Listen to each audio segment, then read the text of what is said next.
출애굽기 20장 8절에서 11절입니다. 교독하면 좋겠습니다. 제 성경은 구약성경 112페이지에 있습니다. 출애굽기 20장 8절에서 11절입니다. 제가 먼저 읽겠습니다. 안식일을 기억하여 거룩하게 지키라. 엿새 동안은 힘써 내 모든 일을 행할 것이나 일곱째 날은 내 하나님 여호와의 안식일인즉 너나 내 아들이나 내 딸이나 내 남종이나 내 여종이나 내 가축이나 내 문 안에 머무는 객이라도 아무 일도 하지 말라. 이는 엿새 동안에 나 여호와가 하늘과 땅과 바다와 그 가운데 모든 것을 만들고 일곱째 날에 쉬었음이라. 그러므로 나 여호와가 안식일을 복되게 하여 그날을 거룩하게 하였느니라. 아멘. 우리 강사님 소개하겠습니다. 강사님께서는 약 14년 전에 물레동에 시광교회를 개척하셔서 지금까지 귀하게 사역을 감당하고 계십니다. 우리 시광교회의 담임 목사님이신 이정규 목사님 나오셔서 하나님 말씀 전할 때에 정말 많은 은혜 받으시기 바랍니다. 우리 박수로 모시겠습니다.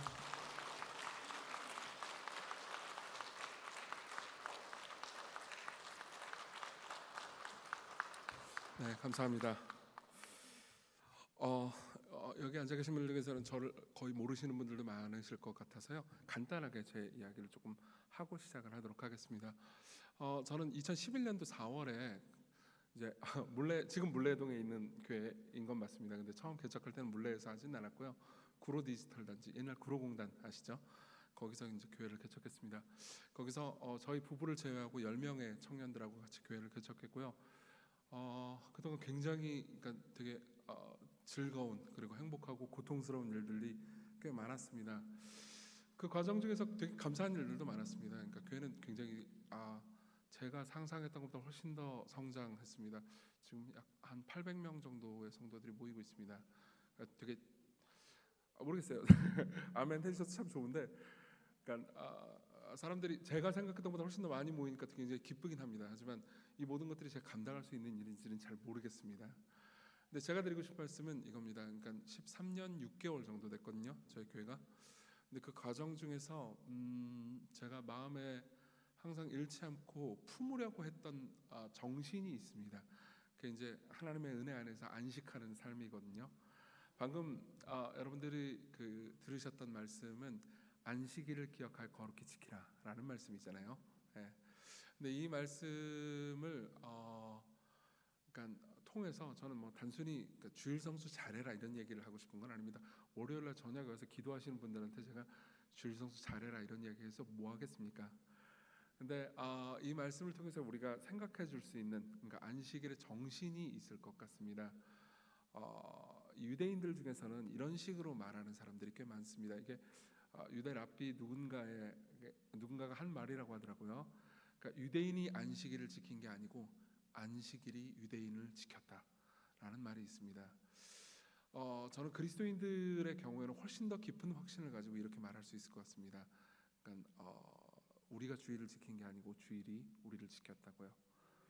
주일이 우리의 신앙을 지키고 주일이 우리의 삶을 지켰다고요. 저도 그렇습니다. 저도 그런데 그러니까 저는 주일을 단순히 성수했다라는 것을 넘어서서 그러니까 주일이 제 삶에 늘 준 것, 그러니까 내 삶의 주인이 내가 아니고 하나님이시다라는 이 믿음이 제 삶에 준 것을 좀 이야기를 해드리려고 합니다. 그래서 오늘 설교는 설교일 수도 있고요, 그리고 약간의 간증일 수도 있고요, 그리고 저의 그 재미없는 자학 개그일 수도 있습니다. 그러니까 이 모든 이야기들을 들으면서 편안하게 그냥 들어주시면 좋겠습니다. 중간에 조금 어려운 이야기가 나올 수도 있습니다. 그러면 잠깐 조셔도 괜찮습니다. 뭐 여러분들이 존다고 그래가지고 하나님께서 갑자기 번개를 내리시겠습니까? 그렇죠? 그래도 제가 중요하다고 얘기해 드리는 부분은 이제 듣고 같이 기도하셨으면 좋겠습니다. 저의 옛날 이야기를 좀 해드리겠습니다. 저는 이제 남중 남고를 나왔습니다. 그리고 이제 교회는 중학교 1학년 때부터 다녔는데 중학교 1학년 때부터 교회를 다니면서 이제 여성들하고 대화를 할 기회는 거의 없었습니다. 물론 이제 제가 다녔던 교회에 이제 같은 뭐 반 친구들 여자애들이 있었지만 여자애들은 저를 거의 상대해주지 않았죠. 저는 이제 삶에서 그게 되게 당연한 거라는 것을 이미 거울을 보고 확신하고 있었습니다.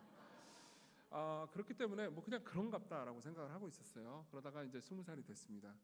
근데 이제 여성들이랑 대화를 할 줄 모르니까, 근데 이제 대학을 가면은 너무너무 연애를 하고 싶은 거죠. 저희 어머님이 이런 식으로 가스라이팅을 많이 하셨거든요. 그러니까 대학 가면 여자친구 생긴다, 걱정하지 마라. 아무런 상관이 없더라고요. 그래서 이제 20살이 됐는데 얼마나 연애를 하고 싶었겠어요. 근데 연애를 하기 위해서 노력을 많이 했는데 뭐 전혀 안 됐죠. 20살짜리 남자애를 좋아할 20살짜리 여자는 극히 드뭅니다. 그러니까 이제 20살 때 동갑내기 여성을 사귀었다, 어떤 남자가, 그러면은 그 남자는 매력적인 남자일 확률이 높습니다. 예. 왜냐하면 보통 20살짜리 여자는 자기 연상 오빠를 원해요. 예. 근데 저는 이제 연상도 아니죠. 뭐 그러니까 여러모로 변변치 않았죠. 그러니까 뭐 딱히 관심이 없었죠. 그러니까 이제 저는 교회 누나들한테 이런 하소연을 꽤 많이 했어요. 뭐 어차피 저 누나들 당연히 저를 좋아하지 않았죠. 그러다 보니까 좋은 우정의 관계가 생기거든요. 그러니까 이제 누나들이 저한테 많은 조언들을 주곤 했습니다. 근데 누나들의 조언을 다 이해할 수는 없었어요. 그러다가 이제 한번 저한테 기회가 왔습니다. 이제 어떤 동갑내기 같은 학번 여자애하고 점심 식사 약속을 잡을 수 있었어요. 근데 저는 이성과의 식사 약속이 태어나서 처음이거든요. 그러니까 너무나 설렜죠. 그래가지고 뭘 먹을까 고민을 했습니다. 이때 누나들한테 물어봤어야 되는데 독단적으로 결정을 내리는 어마어마한 실수를 했던 거죠. 그래가지고 뭘 먹을까 고민을 하다가, 그래 생각해보니까 내가 제일 좋아하는 게 돈가스인데, 벌써부터 이제 탄식이 터져 나옵니다. 돈가스인데 학생 식당의 돈가스가 정말 가성비가 좋거든요. 예.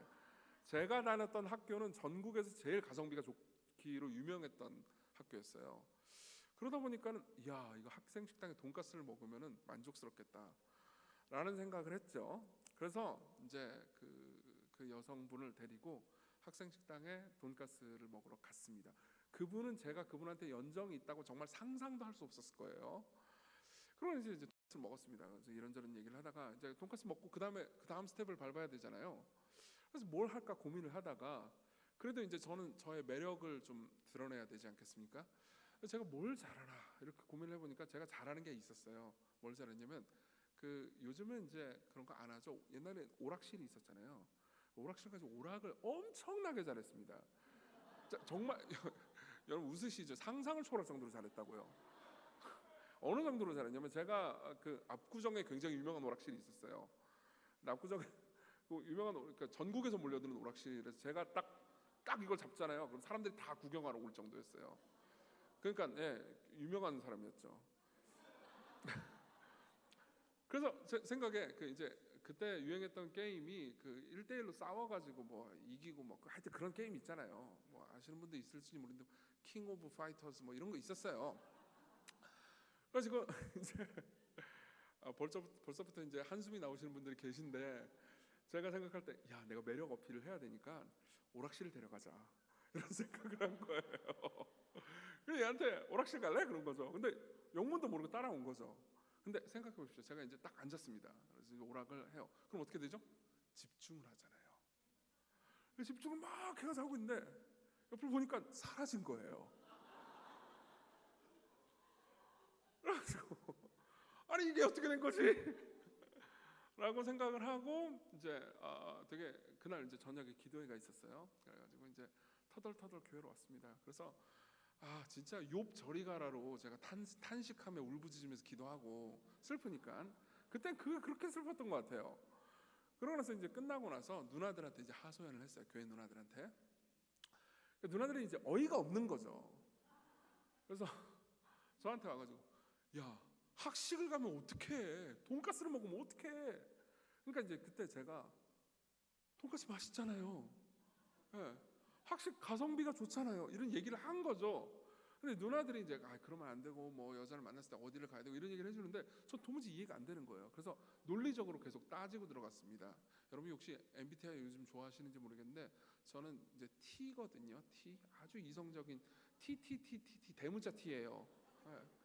그래서 이해가 안 되면 도무지 아무것도 몰라요. 예를 들면 저희 교회 전도사님 중에서는 아주 따뜻하고 여자 전도사님 중에서 그 F 대문자 F 전사님이 있어요. 아주 필링이 엄청난 분이 계신데 그분 같은 경우에는 누가 와가지고 막 성도님들 중에서 힘든 일 있으면 막 울고 그러시잖아요. 그러면 이제 울고 그러면 그냥 앞에서 울잖아요. 그럼 같이 울어요. 그래서 저는 왜 울지? 그러니까 이해가 안 되면 못 울어요. 저도 눈물이 있어요. 저도 눈물이 있는데 이해가 안 되면 눈물이 안 나요. 근데 이분은 그냥 앞에서 누가 울면 그냥 바로 수도꼭지 그냥 나오더라고요. 그래서 저는 이제 누나들한테 나 이해가 안 된다. 아니 왜 그러냐. 그리고 이제 누나들이 얘기하는 거죠. 오락실을 왜 갔냐고 그래서 화를 막 내는 거예요. 그래서 제가 나 오락 잘해 그러는 거죠. 그러니까 이제 이거 이해할 수 없는 이게 대화가 안 되는 겁니다. 잘 들어보십시오. 자 그런 상황에서 그 누님들이 지금 이제 다 이해가 돼요. 그러니까 저 결혼도 했죠. 딸도 둘이나 있어요. 근데 그걸 박수까지 치시면 진짜 너무 비참해집니다. 근데 박수 쳐주셔서 너무 감사해요. 네. 어디까지 했더라? 네, 알고 있습니다. 그러니까 이제 누나들 입장에서는 저한테 저를 설득하려고 시도하는 게 잘못된 선택이겠죠. 그렇죠? 그러면 할 수 있는 게 뭘까요? 명령밖에 없어요. 오락실 가지 마. 그죠? 학식 가지 마. 어디 가. 그러니까 그걸 뭐 좋은 레스토랑 가 이렇게 말해줘도 못 알아들어요. 저는 결혼하고 나서도 방 치워. 그럼 방을 치우기만 했어요. 그 쓸고 닦아야 되잖아요. 그러면 그걸 안 하고 나서 방을 치우기만 해요. 그럼 아내가 왜 걸레질을 안 했어? 걸레질하라는 말 없었잖아. 그렇게 되는 거죠. 그러니까 뇌가 없는 존재죠 거의. 그러니까 그런 사람들한테는 뭘 해줘야 되죠? 그렇죠. 지시를 해줘야 돼요. 맞습니다. 그 설명하면 안 돼. 설명 못 알아들어요. 명령하고 그냥 따라해라. 나를 신뢰해라. 내가 맞다. 그래야 연애를 하는 거죠. 자, 제가 이 얘기를 해드리는 이유가 있습니다. 정말 많은 사람들이 십계명에 대해서 이런 생각들을 합니다. 특히나 젊은 사람들 같은 경우 저희 교회는 젊은이들이 엄청 많거든요. 그럼 젊은이들 항상 물어봐요. 왜 지켜야 돼요? 왜 이걸 하면 안 돼요? 왜 이걸 해야 돼요? 물어봅니다. 그럼 사람들은 막 설명을 해주죠. 저도 설명을 합니다. 저는 기독교 변증을 좋아합니다. 그래서 변증에 관한 책들을 많이 읽었어요. 그래서 막 설명을 해줘도 이런 생각을 할 때가 있습니다. 내가 이해가 안 되면 나는 안 믿겠어. 내가 이해가 안 되면 나는 순종하지 않겠어. 근데 이런 생각을 하는 것은 자기의 이해 능력에 대해서 지나치게 과신하는 거겠죠.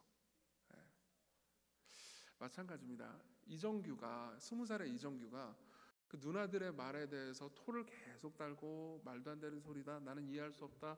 그럼 저는 이제 독거노인이 되는 거예요. 근데 이제 누나들의 말에 순종하기 시작했다. 그러면 이제 빛이 보이는 거죠. 자, 똑같습니다. 이거보다 좀 더 확장시켜서 생각할 수도 있을 것 같습니다. 저하고 그 누나들의 그 지성의 간극보다 우리와 하나님 간의 지성의 간극이 훨씬 크겠죠.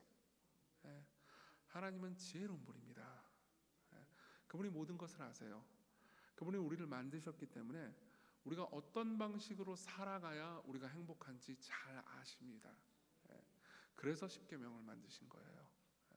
그러니까 십계명을 우리가 다 이해할 수 없다 하더라도, 때로는 어떤 계명이 불쾌하다 하더라도, 때로는 어떤 계명이 다 이해되지 않는다 하더라도 십계명을 비롯해서 성경에 있는 모든 명령을 지키는 게 우리에게 가장 행복한 길이겠죠.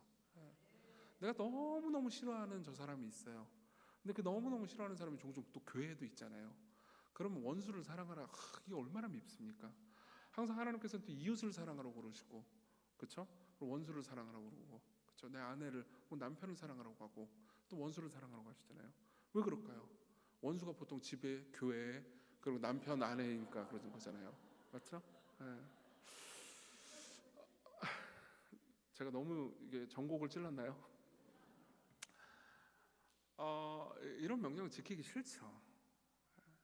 그러나 그분이 다 아십니다. 그분이 우리가 누구인지, 우리가 어떻게 행동해야 되는지, 우리가 어떻게 행동하면 안 되는지를 다 아십니다. 그러니까 계명을 주셨어요. 그러니까 성경을 주셨습니다. 그래서 우리는 이 십계명을 이 정신을 깊이 알고 하나님의 뜻대로 지켜야 행복하거든요. 그럼 그 중에서 네 번째 계명이, 즉 안식일을 기억하여 거룩히 지키라라는 이 계명이 우리의 삶에 어떤 의미가 있을까요? 저는 이 안식일 계명을 이렇게 설명을 해보겠습니다. 첫 번째로는요, 안식일 계명의 의미를 말씀드릴게요. 두 번째로는요, 안식일 계명을 지킬 때 우리가 진정으로 어떻게 지킬 수 있는지를 말씀드리겠습니다. 그리고 마지막 세 번째로는 안식일 계명이 우리에게 주는 자유를 말씀드리겠습니다. 이렇게 첫째, 둘째, 셋째를 말씀드리겠지만 다 기억 안 하셨대요. 그냥 쭉 들으시면 됩니다. 네. 자, 먼저 안식일의 의미를 좀 생각해 보도록 하겠습니다. 이 계명은 제 생각엔 굉장히 아름다운 계명입니다. 아니 주일날도 회사 가서 일하고 주일날도 뭐 사업하고 일해야 되는데 왜 자꾸 주일날 일 못하게 하고 혹은 뭐 공부 못하게 하고 자꾸 예배만 드리려고 합니까? 사람들이 이런 식으로 생각하는 경우가 많아요. 하지만 이 계명을 하나님께서 어떤 상황에서 누구에게 주셨는지를 좀 깊이 생각해 보잖아요. 그러면 여러분들 모두가 이 계명이 참 아름답다 이렇게 느끼실 거예요. 자, 우리가 읽은 이 출애굽기 20장은요, 이집트에서 막 빠져나와서 이제 이스라엘 공동체가 하나님 앞에 서서 이제 십계명을 받아들인 모세 앞에 서서 모세에게 이제 말씀을 듣는 겁니다. 물론 이제 이 정황이 모세에게 듣는 말씀은 아니지만 어쨌든 이제 이스라엘 백성들은 하나님 앞에 서서 이 십계명의 말씀을 들어야 합니다. 자, 근데 이 십계명을 하나님께서 주실 때 1차 청중이 누구였는지를 한번 생각해 보겠습니다. 물론 십계명은 온 인류에게 주신 하나님의 말씀이 맞아요. 근데 1차적으로 누구에게 이 계명을 준 걸까요? 다시 한번 제가 본문을 좀 읽어 볼게요. 8절부터 읽어 드리겠습니다. 안식일을 기억하여 거룩히 지키라. 엿새 동안은 힘써 내 모든 일을 행할 것이나 일곱째 날은, 자, 이 부분부터 잘 들어보십시오.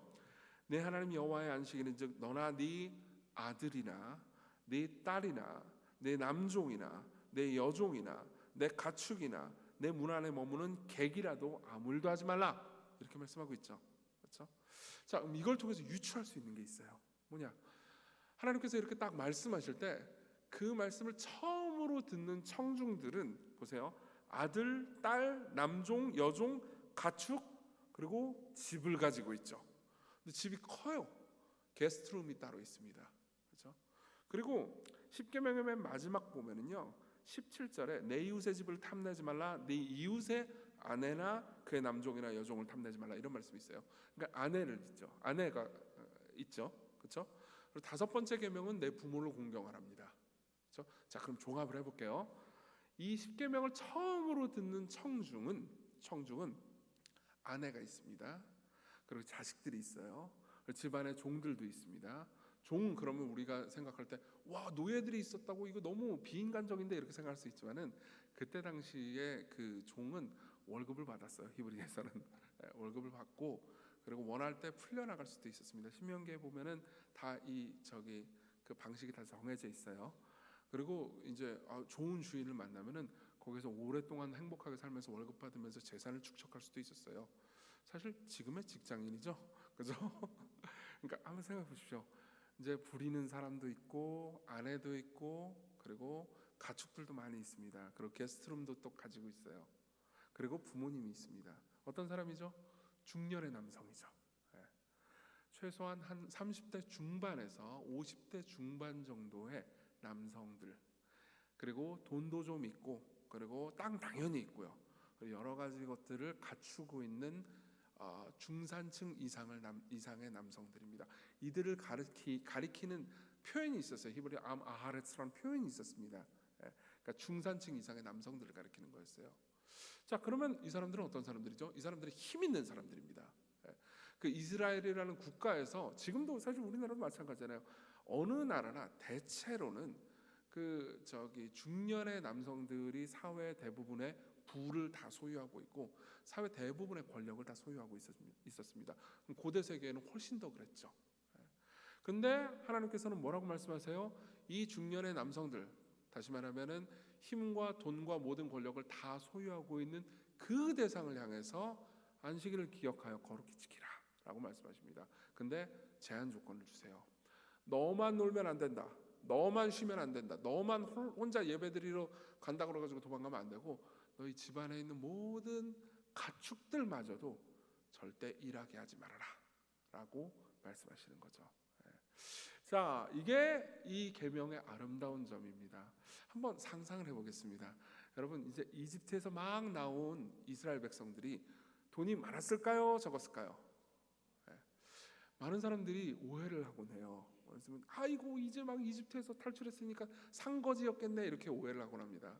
근데 출애굽기를 잘 보잖아요. 그럼 돈이 겁내 많았어요. 왜냐? 예. 하나님께서 나중에 출애굽기 그 후반부를 자세히 한번 보십시오. 15장부터 19장까지의 내용을 한번 쭉 보십시오. 그럼 하나님께서 어떻게 하시느냐? 이집트를 탈출할 때 하나님께서 이미 이집트에 있는 사람들의 마음을 감동시키셔서 은금, 패물, 보석들을 막 주게 하세요. 예. 그래서 돈을 어마어마하게 가지고 나옵니다. 예. 그러니까는 이제 광야에서 막 금송아지 만들고 그랬던 거예요. 돈이 없으면 금송아지 어떻게 만듭니까? 예. 돈이 많았어요. 즉 이제 막 졸부가 된 사람들이란 말이에요. 예. 이 사람들은 히브리 노예였습니다. 그러니까 얼마 전까지만 해도 이집트에서 힘도 없고 돈도 없고 아무것도 없고 그냥 자식 새끼들만 있고 부모님 있는 그냥 힘도 하나도 없고 돈도 없는 노예들이었습니다. 그러다가 해방됐습니다. 하나님께서 돈도 풍성하게 주셨습니다. 이제 자치할 수 있는 힘과 가게 됐어요. 가나안 땅으로 가면은 이제 우리 집도 우리 땅도 다 생길 겁니다. 하나님께서 그 땅 다 주실 거예요. 그렇죠? 그럼 어떻게 될까요? 막 졸부가 되면 자기가 가지고 있는 힘과 돈을 제대로 못 쓸 수 있죠. 그럼 어떻게 하느냐? 자기가 당했던 것처럼 내가 좀 강자가 됐다고 약자들을 막 괴롭힐 수도 있습니다. 야, 너 일해. 나는 여기서 놀 테니까. 그러면 안 되잖아요. 예. 이스라엘이라는 국가가 그런 국가가 되면 안 되잖아요. 예.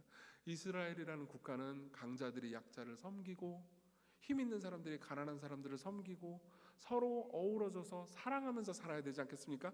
그렇죠? 근데 하나님 인간을 만드셨으니까 인간을 잘 아세요.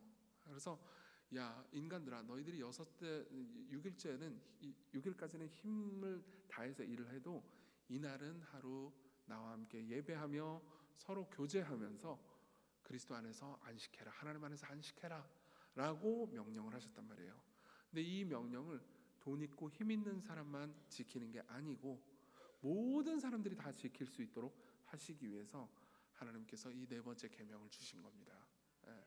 그러니까 이 네 번째 계명을 주신 하나님의 의도는 인간을 괴롭히기 위해서 주신 게 아니었어요. 예. 인간을 사랑하셔서 주신 거죠. 예. 저는 옛날에 제가 실질적으로 신앙을 가지게 된 것은 20살 때인데 그래도 그 이전에 이제 교회를 다니긴 했습니다. 이제 중고등학교 때도 교회를 다녔는데 항상 그때 이제 제가 다녔던 교회는 주일 성수를 철저히 엄격하게 하도록 요구하는 교회였어요. 그래가지고 뭐 짜장면도 못 사 먹고 아무도 못 사 먹었어요. 근데 그것만 한 게 아니고 공부도 못 하게 했습니다. 예. 근데 저는 항상 월화수목금토 그러니까 그 우리나라 고등학생, 중고등학생 중에서 공부 열심히 하고 싶은 학생이 몇 명이나 있겠냐고요. 그렇죠?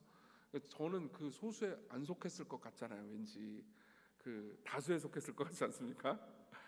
근데 그렇게 주일만 되면 공부를 하고 싶어요.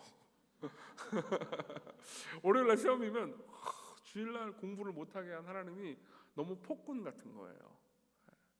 근데 나중에 이 주님의 안식일을 기억해 거룩히 지키라라는 이 계명의 정신, 이 계명을 주신 대상 이런 것들을 생각해 보니까 하나님 정말 마음이 따뜻하신 분이구나. 하나님께서 정말 이스라엘 백성들을 아끼시는구나. 이런 것들을 알게 됐습니다. 그래서 유진 피터슨이라는 분이 있어요. 이분이 이제 캐나다에 살던 신학자인데 이런 말을 한 적이 있습니다. 자, 들어보십시오. 여기 성경에서 우리는 안식일 준수가 정의의 문제라는 말을 듣는다. 즉 안식일을 지키는 것은 강한 자가 약한 자를 착취하지 못하게끔 해준다. 부모가 아이들을, 고용주가 고용인들을, 주인이 말이나 가축들을 말이다. 공동체 내 모두에게 유용성이나 기능이나 지위 등과 아무 상관없이 그저 자기 자신으로서의 존엄성을 회복할 수 있는 하루가 주어지는 것이다. 심지어 개들과 고양이들에게까지 말이다. 이렇게 이야기를 합니다. 하나님 이런 사랑의 마음으로 우리에게 안식일을 주신 겁니다. 여러분들이 안식일을 잘 지키잖아요. 그럼 여러분들은 이 안식일의 정신에 따라서 삶을 살게 되는데, 그러면 여러분들의 마음 가운데 가지고 있었던 자기중심적인 마음들, 약자를 박해하고 싶어하는 마음들, 이런 것들로부터 서서히 해방되는 거죠. 예. 이게 여러분들이 안식일을 지켜야 되는 이유고, 그 안식일의 의미입니다. 자, 두 번째로 넘어가죠. 근데 여기는 좀 긴장이 있습니다. 예, 어떤 긴장이냐면요, 이런 거예요. 지금은 안식일을 우리나라 사람들이, 그리고 대부분의 선진국들이 다 잘 지키죠. 그렇죠? 일요일날 쉬어요. 물론 이제 교회를 안 가죠. 대부분 교회를 안 가요. 그런 의미에서 진정으로 지키는 건 아니에요. 근데 잘들 쉰단 말입니다. 지금 다 주 5일제잖아요. 제가 이제 대학을 졸업하고 직장에 막 이제 취업을 할 때, 그때는 이제 우리나라가 주 5일제인 그 회사도 있고 주 5일을 아직 안 하는 회사들도 있고 그랬어요. 그래서 그때 이제 그 대부분의 회사가 다 이제 주 5일제를 지키도록 법이 바뀌었었거든요. 지금 기억이 납니다. 제가 그때가 이제 제가 직장 생활한 지 얼마 안 됐을 때세요. 저는 직장 생활을 좀 몇 년을 했습니다. 근데 이제 그때 지금도 기억이 나요. 그 주 6일 근무였었잖아요. 아마 대부분 기억나실 겁니다. 토요일 날은 그 저기 오전 근무하고 집에 가서 퇴근하고 그랬잖아요. 그래서 토요일 저녁, 그때는 불금 이런 말 없었잖아요. 아, 불금 모르세요? 불타는 금요일. 예. 그때는 불토였어요. 불토. 예. 금요일은 불타지 않았어요. 금요일은 차갑게 식어 있었어요. 다음 날도 출근해야 되니까. 그렇죠? 근데 이제 그래서 요즘 없어진 말인데, 여러분 놀토라는 말 기억나세요? 예, 놀토, 노는 토요일, 회사 안 가는 토요일. 그럼 엄청 이제 아버님들이 좋아하시고 그렇게 하셨죠. 근데 그때 지금도 기억이 나는 게, 신문이나 뭐 방송 같은 걸 보면요, 그러면 주 5일 되면 우리나라 망한다, 주 5일 되면 뭐 하여튼 뭐 생산성이 박살난다, 그런 얘기 엄청 많았었어요. 그러니까 이제 그런갑다 하면서, 그래도 토요일 날은 놀았으면 좋겠는데 저는 그렇게 생각하고 있었죠. 근데 뭐 생산성이 박살나고 그러지는 않더라고요. 그냥 사람들이 주 5일만 일하게 됐어요. 예. 그리고 제가 이제 나중에 조금 지나고 나서 캐나다로 유학을 갔었는데, 거기는 막 주 4일 하자 막 이러더라고요. 예, 주 4일을 실제로 하는 거는 제가 못 봤는데, 어쨌든 뭐 4일 해도 뭐 이렇게 생산성이 박살나진 않았을 겁니다. 근데 그럼 이제 우리가 생각을 해볼 수가 있죠. 어떻게 되냐면, 그러면 이때 이 하나님께서 안식일을 기억하여 거룩히 지키라라고 할 때는 6일은 일하고 하루를 쉰 거잖아요. 지금 하루 더 쉬잖아요. 그럼 그때부터 훨씬 더 안식해야 되겠네요. 예, 그때부터 훨씬 더 자유로워져야겠네요. 근무 시간이 줄어드니까. 근데 꼭 그렇지는 않을 겁니다. 예, 제가 통계적으로 좀 입증을 좀 해보겠습니다. 지난 10년간 우리나라에서 대한민국의 근로자들의 근로 시간이 줄었을까요, 늘었을까요? 예, 많이 줄었습니다. 어느 정도로 줄었냐면은, 뭐 많이까지는 아니고 어느 정도로 줄었냐면은 월 16시간 줄었고요. 연으로는 197시간 감소했습니다. 그러니까 감소를 한 거죠. 예, 감소했습니다. 그러면 사람들이 이제 더 이렇게 많이 쉬니까는 더 안식을 누리고 평안해지고 건강도 좋아졌겠죠? 안 그래요. 안 그래요. 만성 피로 증후군이라는 병이 있답니다. 진짜 있는 병이에요. 예. 근데 만성 피로 증후군 진단을 받은 환자가 매년 2만 5천 명이고 지난 10년간 1.5배 증가했다고 말합니다. 예. 뭐 이걸로 모든 걸 다 설명할 수는 없을 겁니다. 하지만 이상한 거죠. 왜냐하면 근무 시간은 줄었는데 사람들이 더 피로해졌다는 거죠. 예. 왜 그런 일이 일어날 걸까요? 예. 저는 이 문제에 있어서 그러니까 되게 의문을 가지고 있었습니다. 제가 이제 한 13년 6개월 그 정도 목회를 했다고 했잖아요. 개척은 참 재밌었습니다. 힘들기도 했지만 참 재밌었고, 그리고 이제 처음 개척을 했을 때 한 10명 데리고 개척했다고 그랬잖아요. 근데 그 10명이 대부분 이제 대학교 3, 4학년이나 아니면 이제 막 직장생활 하는 젊은 친구들이었어요. 그리고 이제 그 개척 멤버들이 지금도 저희 교회에 잘 있습니다. 중직자들로 잘 있어요. 근데 그 분들이 그 지난 13년간 또 이제 회사 생활 다 하면서 살았을 거 아니에요. 그래서 얼마나 힘든 나날들을 보냈겠습니까? 예. 근데 이제 그러고 나서 시간이 지나고 뭐 승진도 좀 하고, 그리고 뭐 이제 근무 시간도 점점 줄긴 줄더라고요. 저희 교회가 이제 구로 공단에서, 구로 디지털 단지에서 개척했다고 그랬잖아요. 옛날에는 이제 그게 다 방직 공장들이었어요. 근데 지금은 전부 다 IT 기업들만 몰려 있단 말이에요. 그래서 저희 교회 다니는 교인 중에서는 그 컴퓨터 프로그래머들이 엄청나게 많아요. 직군이 컴퓨터 프로그래머가 제일 많습니다. 그러면은 제가 이제 처음 교회를 개척했을 때만 해도 그 프로그램하는 친구들은 맨날 야근을 했어요. 그래서 주일날도 일하러 가야 돼요, 안 돼요, 막 그러면서 주일 성수 못 해요. 그러면서 저는 막 속이 쓰리고 고통스럽고 괴롭고 그랬습니다. 그래가지고 이제 너무 힘들었는데 시간이 지나고 나서 요즘은 막 주사일 근무도 하고 그러더라고요. 그 프로그램 하는 친구들이. 그래서 제가 이제 물어봤어요. 정말로 근무 시간 많이 줄었냐? 근무 시간 많이 줄었대요. 많이 줄었고 훨씬 더 환경이 좋아졌고, 그리고 프로그램 하는 친구들이 연봉도 많이 올랐습니다.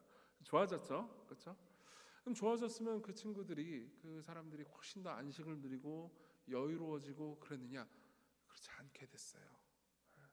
정신적으로는 훨씬 더 불안한 상태에 시달리는 경우가 많아졌습니다. 그러니까 몸은 쉬지만, 휴가는 좀 더 가지만 진정한 안식은 더 누리지 못하게 됐다는 거죠. 왜 그런 일이 일어난 걸까요? 저는 이게 너무 궁금해서 저희 교회 성도들하고 대화도 많이 나눠보고, 그리고 실제로 사회학을 전공하는 사람들 있잖아요. 그런 사람들의 문화 분석 같은 것들을 많이 보았습니다. 그래서 여러 가지를 보면서 특별히 이제 한병철 교수가 쓴 피로 사회라는 책이 있습니다. 아마 읽어보신 분들도 계실 겁니다. 그런 책들을 보면서 이제 알게 된 게 있었습니다. 뭐냐면은 이런 거예요. 현대의 사람들은 과거의 사람들보다 훨씬 더 일을 할 때 일만 하는 게 아니고 일 이면의 일을 많이 한다는 겁니다. 다시 한번 말씀드릴게요. 일을 할 때 일만 하는 게 아니고 일 이면의 일을 많이 합니다. 자, 무슨 말인지 좀 설명을 해드리겠습니다. 자, 어떤 이제 저희 교회는 그런 친구들이 많아요. 아마 여기도 좀 계실 것 같은데, 시험 준비하는 사람들, 뭐 고시 준비하는 사람부터 시작해서 이번 주 뭐 다음 주 임용고시 있더라고요. 다음 주 이제 수능이 한 2주 안 남았죠, 그렇죠? 그리고 또 뭐 여러 가지 뭐 공무원 시험 준비하는 사람들 많습니다. 자, 그럼 시험 준비를 한번 한다고 합시다. 그러면은 시험 준비하는 사람은 뭘 해야 되죠? 공부를 해야 되죠, 그렇죠? 근데 공부만 하는 게 아니에요. 공부를 하고 걱정도 합니다. 그렇죠? 공부를 막 해요. 아침부터 오늘 공부 10시간 넘게 해야지. 마음 먹고 공부를 해요. 근데 걱정이 돼요. 떨어지면 어떻게 하지? 나 작년에 떨어졌는데 올해 또 떨어지면 어떻게 하지? 엄마가 나를 죽일지도 모르는데. 막 이런 생각을 막 합니다. 그러고 나서 내가 뭐 이제 이 지방에, 저에게 또 지방에서 서울로 올라온 사람들도 많거든요. 그러면 지방에서 서울로 올라오면 조그만한 원룸에서 자취한단 말이에요. 그러면 이번에 시험 떨어지면 나는 다시 내려가야 되는데 내려가면 거기서 미래가 안 보이는 거예요. 너무 염려하는 거죠. 그러면 이제 취직을 했습니다. 공무원이 되거나 아니면 이제 회사에 합격을 했습니다. 그럼 이제 모든 걱정이 다 사라지겠죠? 그럴 리가요. 이제 어떤 프로젝트를 합니다. 그럼 그 프로젝트를 열심히 하면 되잖아요. 근데 어떻게 되죠? 그 프로젝트를 하면서 그 프로젝트가 잘 안 될까봐 염려하죠. 게다가 그 프로젝트가 잘 돼서 나 자신을 입증하고 싶어집니다. 그러니까 보세요. 일만 하면 되잖아요, 그렇죠? 이 일이 나한테 맡겨졌으니까 일을 잘 해내야지. 그래서 열심히 일을 하면 되는데 일만 하는 게 아니고 일을 통해서 나를 입증하는 일까지 하려고 하는 거죠. 자, 이게 이해가 잘 안 되실 수 있으니까 예를 저로 한번 들어볼게요. 지금 저는 여러분들에게 뭘 하고 있죠? 설교하고 있습니다. 말씀 전하고 있습니다. 뭐 아까도 말씀드렸지만 뭐 설교인 것 같기도 하고 간증인 것 같기도 하고 자학개그인 것 같기도 하고 하여튼 그런 걸 하고 있어요. 어쨌든 말씀을 전하고 있습니다. 그럼 제가 지금 이제 이 1시간 안 되는 시간 동안 저한테 맡겨진 일은 뭐죠? 하나님 말씀을 전하는 거잖아요. 그럼 전 뭘 하면 되죠? 하나님 말씀을 전하면 됩니다. 그렇죠?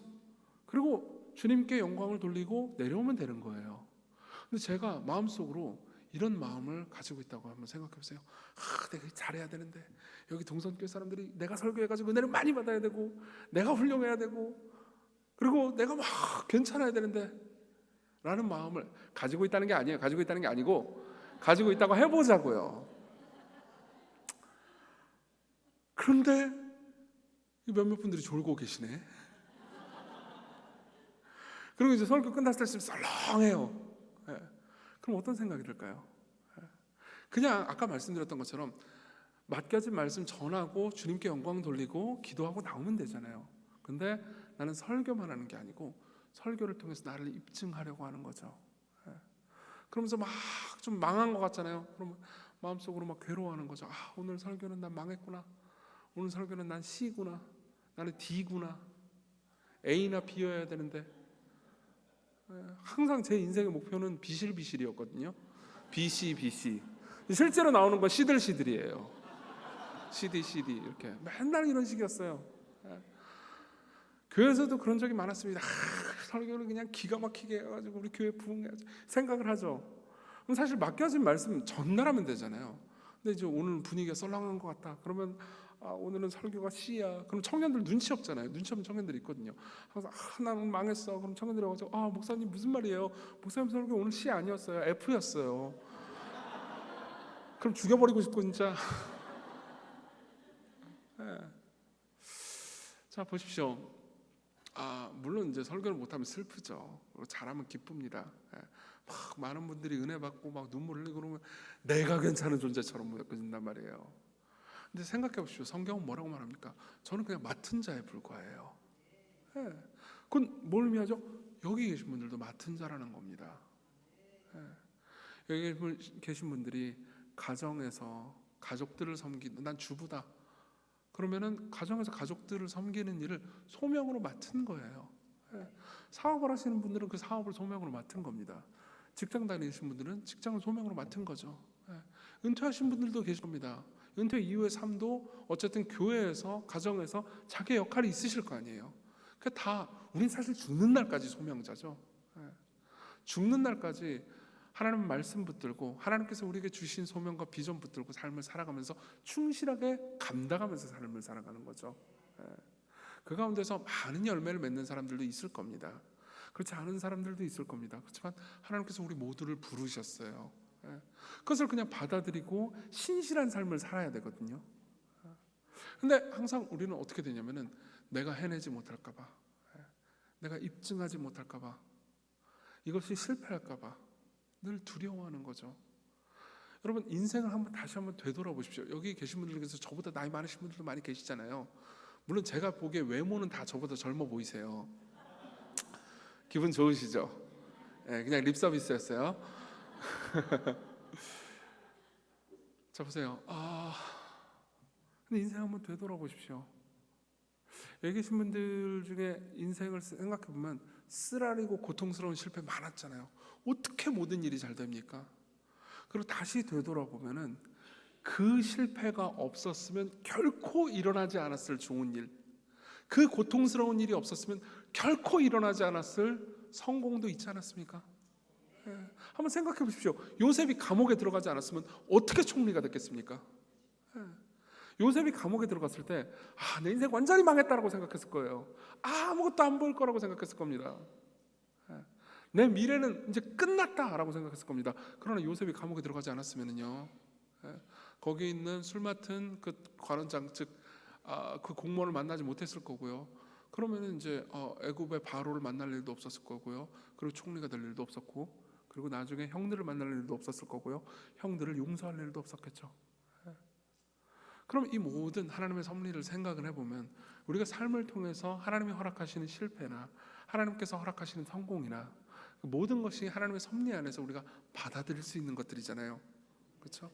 근데 왜 우리는 우리가 원하는 대로 삶을 꾸려가려고 하는 걸까요?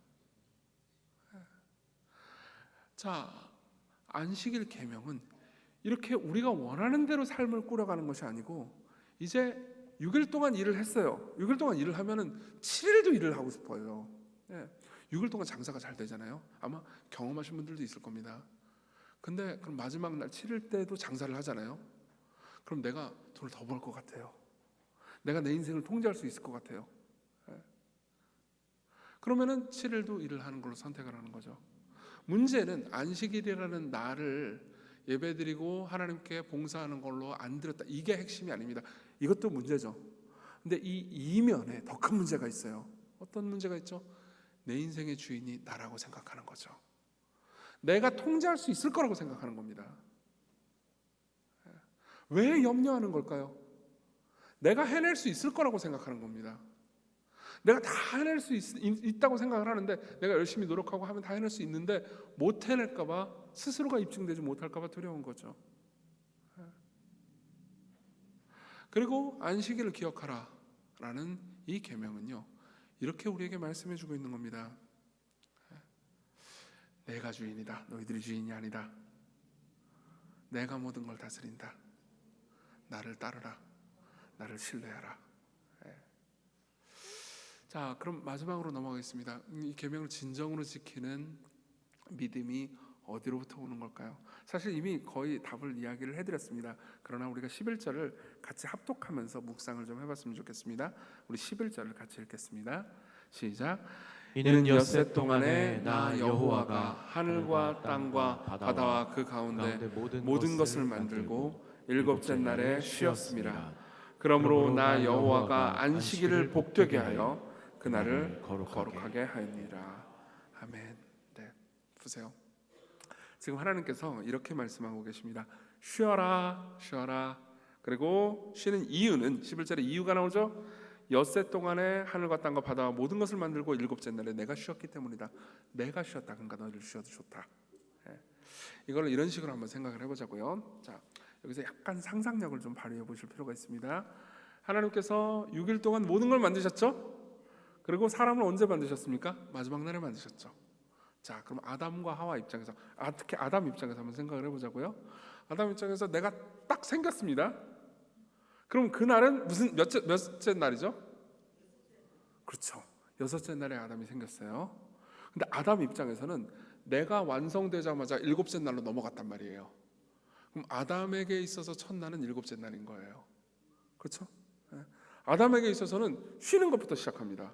자, 아담이 먹을 것을 얻기 위해서 뭘 해야 되죠? 사실 아무것도 할 필요가 없었어요. 그렇죠? 동산에는 먹기 좋은 모든 나무가 쫙 펼쳐 있었어요. 여러분, 창세기 2장 17절 보면은 선악을 알게 하는 나무의 열매를 먹지 말라, 이 말씀이 있잖아요. 많은 사람들이 이 말씀만 기억해요. 그 전 16절에는 이런 말씀이 있어요.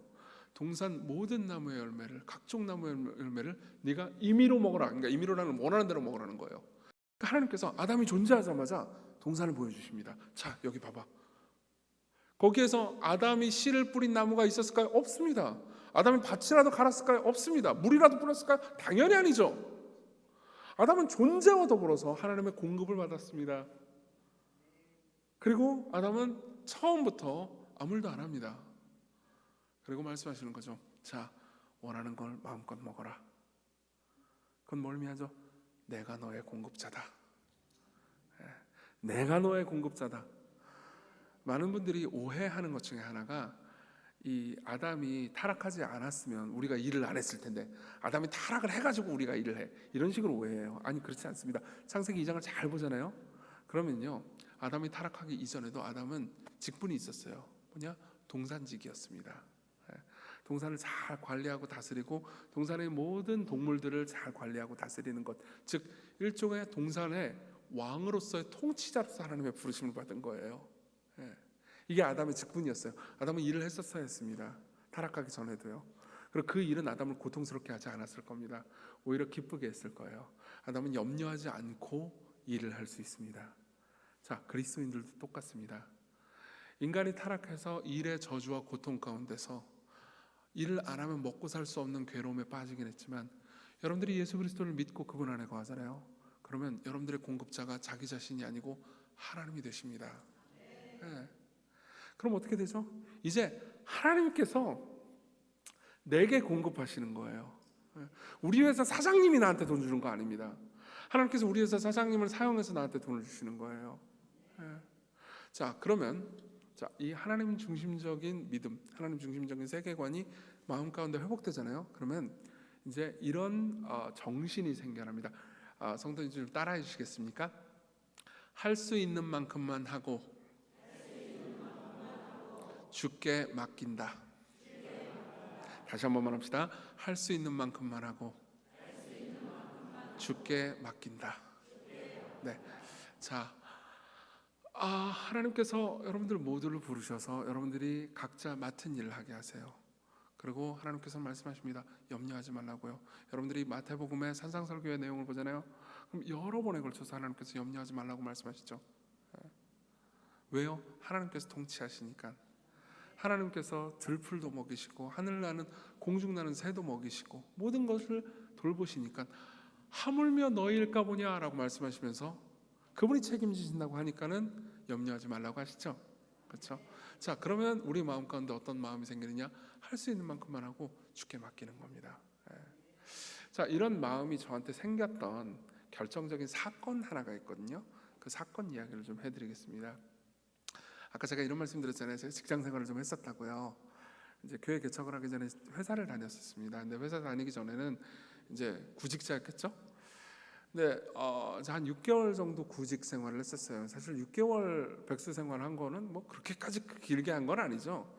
근데 이제 그때 구직자일 그 순간에는 이게 6개월 안에 끝날 걸 모르잖아요. 그래서 너무너무 두렵고 너무너무 불안하고 너무너무 괴로웠었어요.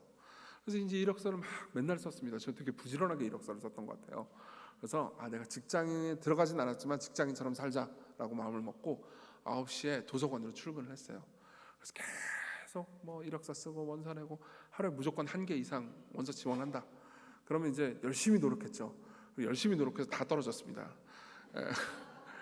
미친 듯이 떨어지는 거예요. 그래서 막 진짜 자존감이 다 바닥이 나죠. 그러면은 어느 정도까지냐면은 그 길거리에서 뭐 이렇게 뭐 편의점이나 뭐 맥도날드나 이런 데 보면 일하시는 분들 계시잖아요.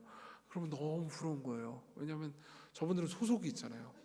난 대학 졸업하고 소속이 없는 거예요. 그러니까 너무 괴롭고 집에 가면 엄마 보면 막 무섭고 엄마가 날 죽일 것 같고 그리고 막 아빠는 막 무관심하고 사실 그게 다 사랑이었는데 그거 몰랐죠. 그래가지고 그냥 난 도대체 왜 사나 막 이런 생각, 자존감 떨어지고 이제 굉장히 힘들었었습니다. 그러다가 이제 하루는 그 원서를 내러 저기 돌아다닐 일이 있었어요. 그때만 해도 요즘은 다 이제 이메일로 원서 다 이제 홈페이지로 원서 접수를 하는데 그때만 해도 이제 회사마다 좀 달랐어요. 그래서 어떤 회사는 원서를 직접 가지고 갔어야 했고 어떤 회사는 이메일로 보내고 뭐 그랬었습니다. 그래가지고 이제 제가 사는 곳은 분당이었거든요. 그래서 분당에서 제가 그때 이제 가고 싶었던 회사 원서를 냈어야 되는 회사가 고속터미널에 있었어요. 그래서 분당에서 이제 계획을 짰습니다. 그래서 이제 원서 접수 마감 시간이 5시였어요. 그래가지고 분당에서 고속터미널에 있는 회사에 원서를 넣고 그 다음에 합정하시죠? 합정에 있는 회사에 원서를 넣고 합정에서 친구를 만나서 저녁을 먹고 집으로 온다. 이게 제 계획이었어요. 저 평상시 계획 잘 안 짜는데 계획대로 안 되면 되게 화가 나요. 그래가지고 이제 별것도 아닌 계획이잖아요. 근데 완벽해 그러면서 이제 출발했죠. 출발해가지고 이제 3시에 고속터미널에 도착을 했습니다. 그럼 3시에 딱 원서를 내고 그다음 이제 합정까지 5시 이전까지 충분히 가니까 가가지고 원서 내고 저녁 먹고 완벽하다 생각을 하고 있었습니다. 근데 3시에 도착해가지고 원서를 딱 줬어요. 근데 거기 이제 인사과에 있는 분이 원서를 쓱 보더니 이렇게 얘기하시는 거예요. 증명사진이 하나 모자르다 그러는 거예요. 근데 분명히 여분의 증명사진은 1개면 충분하다고 써 있었거든요, 공고에. 그래가지고 아니 나는 1개면 된다고 그래가지고 1개만 넣었는데요. 그러니까 안 된다고 2개 내라는 거예요.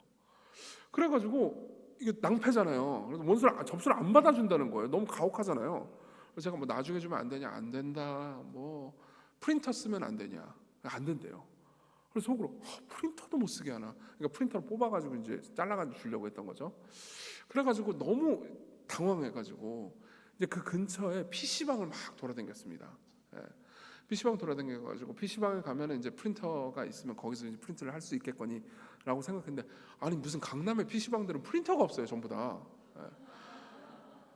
그래가지고 막 돌아다니다가 결국은 프린터가 있는 그 PC방을 찾아가지고 하나를 뽑아가지고 어떻게 해서 잘라가지고 이제 갖다 냈어요. 그러다 보니까 한 4시 40분쯤 되더라고요. 그럼 이제 합정에 있는 회사에 원서를 내야 되는데 막 이제 달려갔죠.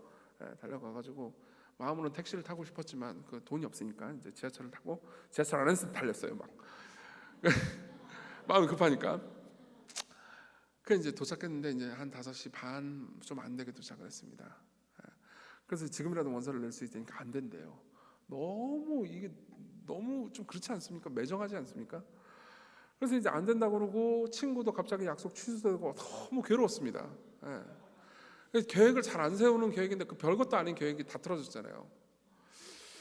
그래가지고 이제 혼자 집으로 오는데 너무 마음이 아프고 괴로운 거예요. 그리고 저만 그런 건지 여기 계신 분들 다 그런 건지 모르겠는데 일이 뜻대로 안 되면 처음에는 자책을 합니다. 그래서 내가 왜 이렇게 좀 여분의 증명사진 좀 가지고 올 걸, 내가 왜 이렇게 빨리빨리 움직일 거, 막 별에서 별 생각을 다 하다가, 그러니까 우리가 그렇잖아요. 저만 그런지 모르겠는데 처음에는 자책을 하다가 나중에 하나님 탓하잖아요. 안 그러세요? 저 그랬거든요. 그래서 아니 도대체 하나님 이게 뭡니까? 내가 뭘 잘못했습니까? 왜 하나님께서는 그깟 증명사진이 뭐라고 나를 이렇게 고통과 괴로움 가운데 몰아넣으십니까? 그 합정에 있는 회사 취직할 수도 있었는데. 그러면서 지하철 안에서 계속 이제 기도를 빙자한 화를 내고 있었어요. 그러다 갑자기 저는 이제 이게 성령님께서 이렇게 말씀하시나 이런 생각이 들 정도였어요. 저는 좀 약간 되게 이성적인 사람이라서 뭐 성령님께서 말씀하시는 그런 거 잘 안 믿는 사람이거든요. 근데 그때는 진짜 하나님께서 내게 말씀하신다 이런 느낌이 들었었어요. 네가 원하는 대로, 네가 이정규 네가 원하는 대로, 네가 계획한 대로 모든 게 되면 네 인생의 주인이 너라고 생각하겠지. 근데 갑자기 옛날 같았으면 하나님께서 저한테 그렇게 말씀하시면 그래요, 뭐가 잘못됐습니까? 그러면서 화를 냈을 것 같아요. 예. 근데 그날은 묘하게 설득이 되는 겁니다. 그래서 맞네. 내가 계획한 대로 내 인생이 돌아가면 내 인생의 주인이 나라고 오해하겠구나 라는 생각이 든 겁니다. 그래가지고 하나님 감사합니다. 전 제 입에서 저 신앙 별로 안 좋은 사람인데 어떻게 신앙 안 좋은 사람이 목사까지 됐어요. 근데 신앙 별로 안 좋은 사람인데 그때 제 입에서 이런 말이 나올 줄 몰랐어요. 하나님 정말 감사합니다. 사실 대단치 않은 사건이잖아요. 흔한 날이잖아요. 근데 이런 별것도 아닌 일 가운데서 내 삶의 주인이 내가 아니고 하나님이시라는 것이 안심이 됩니다. 나는 내 인생의 왕이 될 만큼 지혜롭지 않습니다. 근데 하나님은 지혜로우십니다. 나는 내 인생의 주인이 될 만큼 나를 사랑하지도 않아요. 하지만 하나님께서는 나보다 훨씬 사랑하십니다. 예. 자, 이런 마음이 갑자기 들었습니다. 기분이 좋더라고요. 룰루랄라 왔습니다. 자, 그다음 이제 고속터미널에 저를 고생시킨 그 회사 있잖아요. 붙었을까요? 떨어졌을까요? 떨어졌어요. 예. 그 반전이 없더라고요. 그래서 저는 그래도 하나님께서 내가 이렇게 착한 마음 품었으니까 붙게 해주지 않았을까요? 아니었어요. 아니었는데 그렇게 기분이 나쁘지 않았습니다. 예. 그래, 내가 정말 좋은 거 배웠다. 내 인생의 주인이, 그러니까 그 전에도 알고 있는 내용이었지만 정말 가슴 사무치게 배운 것 같다. 너무 기쁘다. 이러고 이제 몇 주를 보냈습니다. 한 2달을 보냈어요. 그리고 나서 2달 지나고 나서 그 회사한테 갑자기 그 고속터미널 전화가 온 거예요. 그래가지고 뭐지? 해가지고 받았어요. 받아가지고 그러니까 그 회사에서 내일 면접 보러 올 수 있냐는 거예요. 그래가지고 여기서 내가 가능하다고 그러면 내가 너무 싸 보이려나? 이런 생각이 잠깐 들긴 했지만 싸요. 그래가지고 가능하다. 그러니까 이제 그쪽에서 그런 얘기를 해주시는 거예요. 근데 내일 면접을 여러 번 볼 수도 있다. 그러니까 하루 종일을 비오더라. 그러면서 이제 아침 9시까지 오르는 겁니다. 그래가지고 이제 뭐 헐레벌떡 아침 9시까지 넥타이까지 다 메고 갔습니다. 가니까 이제 아니나 다를까 이제 와가지고 면접 봐라. 그리고 잠깐 기다려라. 또 면접 봐라. 그리고 이제 처음에는 실무진 면접 보고요. 그 다음에는 이제 이사진들 면접 보고 그 다음 이제 마지막으로 대표까지 면접을 다 봤습니다. 그러고 나서 이제 거의 하루를 다 보내면서 다음 주 월요일 날 출근해라라는 말을 듣고 집으로 왔어요. 예. 그래서 그날은 좀 얼떨떨했습니다. 아니 잘 됐나? 이거 뭐 좋은 건가? 감사하긴 한데 뭔가 난 잘 모르겠다. 그런 식으로 이제 왔어요. 그래가지고 이제 그날 주일날 가가지고 기쁘다 하면서 감사헌금도 드리고, 근데 아직 전 잘 모르겠습니다, 주님. 도대체 뭘 가르치시려고 하는 겁니까? 그러면서 이제 출근을 했습니다. 출근하고 초반에 너무 바빴어요. 그래서 한 2주 정도 정신없이 일을 하는데 갑자기 이제 인사팀의 어떤 한 직원분이 저를 찾아오신 거예요. 그래가지고 잠깐 커피 한잔 하자고, 정규 씨 커피 한잔 합시다. 그래가지고 커피를 마셨습니다. 근데 마시는데 이제 그분이 저한테 이런 얘기를 해주시는 거예요. 혹시 정기 씨 어떻게 하다가 취직됐는지 궁금하지 않아요? 이렇게 물어보시는 거죠. 그래서 정말 궁금하잖아요. 그래서 어떻게 하다가 된 거래요? 그러니까 이제 그분이 얘기를 해주시더라고요. 그 원서를 내는 그날 있잖아요. 그날이 사실 그날이 마감 날이었어요. 마감 날인데 이제 사람들이 원서 내러 많이 왔죠. 근데 실제로 증명사진이 한 개만 낸다고 그분이 잘못 쓴 거예요. 그러니까 한 개만 가져왔다는 거예요. 근데 실제로 두 개가 필요했던 거죠. 근데 이제 많이 와가지고 엄청나게 불평을 했나 봐요. 그분한테. 그분은 하루 종일 시달렸던 거죠. 아침부터. 근데 이제 어떤 바보 같은 애가 와가지고, 바보 같은 애요. 와가지고 증명사진 두 개예요. 예, 막 울면서. 그러면서 이거 프린터 쓰면 안 돼요. 에 그러면서 막 PC방을 뛰어다니더래요. 그러고 나서 헐레벌 때 이렇게 막 헉헉거리면서 오면서 이거 돼요? 그러니까 된다 그러니까 감사합니다 그러면서 가더래요. 그래서 이제 그분이 하루 종일 시달렸는데 쟤는 좀 착하구나라는 생각이 들었대요. 그래서 그래 네가 붙을지 떨어질지 모르겠으나 나는 너를 기억하마 하는 생각이 든 거죠. 그래서 이제 복사를 해놓고 다 넘겼답니다. 복사를 해놓고 이제 자기 책상에 넣어놨대요. 그리고 신경 끄고 있었던 거예요. 그러고 나서 이제 채용은 끝났고 저는 떨어졌죠. 근데 한참 지나고 나서 그 중에서 한 명이 서류를 조작한 거예요. 합격한 사람이. 그래서 이제 그 학점이랑 이런 토익 점수를 위조를 한 겁니다. 그래서 그 사람을 잘랐죠. 근데 이제 결혼이 생겼잖아요. 근데 그걸 공채를 좀 다시 하자니까 돈도 많이 들고 시간도 많이 들잖아요. 그래서 이 인사팀 분이 얘 한번 보실래요? 그러면서 이제 그거를 그 어디냐 그 해당 팀 부서장한테 보낸 거예요. 근데 마침 그 부서장이 제 이력서를 보니까 그 부서에서 정말 필요한 기술을 제가 가지고 있었던 겁니다. 그래가지고 얘 면접 볼 수 있냐? 그래가지고 저한테 전화가 온 거죠. 그리고 나서 이 모든 게 이제 퍼즐이 맞춰진 거죠. 그래서 그랬군요. 그러는데 너무 뭐라고 해야 될까요? 그냥 감사하다라는 느낌보다는 도대체 이게 무슨 일인가 싶어가지고 그날은 제가 퇴근하고 집에 못 가겠더라고요. 기도하러 가야겠다. 교회로 기도하러 가야겠다. 기도하면서 제가 이런 생각을 했습니다. 하나님, 하나님께 정말 감사한데 취직을 하게 해주셔서 감사하다는 것도 있고, 제가 이런 놀라운 일을 경험해서 감사하다는 것도 있지만, 제 인생의 주인이 하나님이라는 것을 다시 한번 확신시켜 주셔서 감사합니다. 저는 이제 제 삶을 주께 드립니다. 정말로 주께 드리는 삶을 살겠습니다. 제가 그렇지 못한 삶을 살 수도 있지만 하나님 그래도 제 삶의 주인이 되십시오. 너무 기뻤습니다. 그날은. 그리고 제 인생에서 그런 기적은 두 번 다시 있진 않았습니다. 그래서 저 간증할 게 없어요. 이게 전부예요. 제가 교만해서 간증할 게 없는 건지 생각이 안 나는 건지, 그러니까 뭐 기적적으로 뭔가 그러니까 놀랍다고 생각할 만한 일은 이거밖에 없었습니다. 근데 그때 정말 배웠던 게 있습니다. 그분이 내 삶의 주인이에요. 그러면 나는요 내 삶을 다 통제할 필요가 없습니다. 오히려 자유인 거죠. 할 수 있는 만큼만 하고 이제 나머지를 주께 맡긴다. 난 이제 염려하지 않는다. 일의 결과는 주께 맡긴다. 이게 제가 개척하고 난 이후에도 제 삶의 가장 중요한 모토였습니다. 옛날에 저는 교인들한테 이렇게 가르쳤어요.